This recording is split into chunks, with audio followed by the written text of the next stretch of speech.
the sanctuary at church, and it's right before worship recording, so I'm going to show you what it looks like. Empty, but there's some people here, and we stay kind of far apart, and I've got my mask so when I get closer to people. But I wanted to show you something. Today we celebrate communion, and it's also what we call World Communion Sunday. So I don't know if you remember, but when we are together, we get fabric from all over the world and we put it on our communion table. And then we have the Bible there with that amazing piece of children all over the world.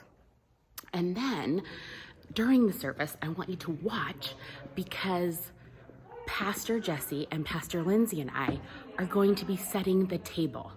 So we're going to be bringing up bread and the juice and some grapes, because where does juice come from? The fruit. And so the grapes.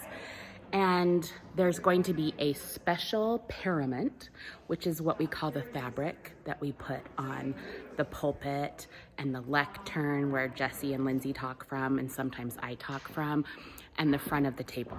So there's going to be a parament that we put up. So I want you to watch out for that.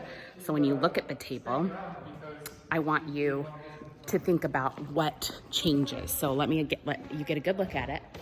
So there's the table. During communion, well, not during communion, right before communion, it's going to change a little bit. So I want you to see how it changes. And I want you, right after this, to go around your house and set a table for communion. You might find a tablecloth. You might find a cool shirt that you like to set the table. It doesn't really matter. And then you can find something that can be the bread and something that can be the juice. Did you know you could use water and a cracker?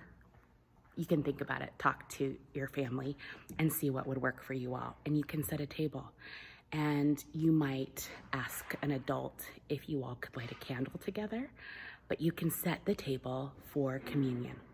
And we call it World Communion because this is a day that we recognize that we are part of people all over the world who love Jesus and who want to celebrate the supper that he celebrated with his disciples together. And we call it the joyful feast. And so I want you to celebrate the joyful feast with us today.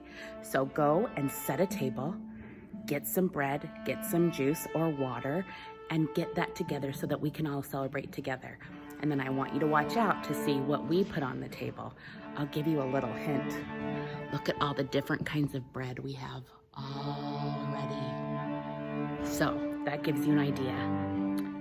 So, is there anything else I've forgotten? What I want you to know is some of you have gotten some information about my family and I moving, and that may feel sad, it may be exciting, it may be confusing. Either way, I want you to know that you can ask me any questions you want to, and that part of celebrating this feast together is to remember that we're all connected no matter where we are. So if you will pray with me. Should we put our hands, you could put your hands up like this. You could do your head in your heart like Pastor Lindsay.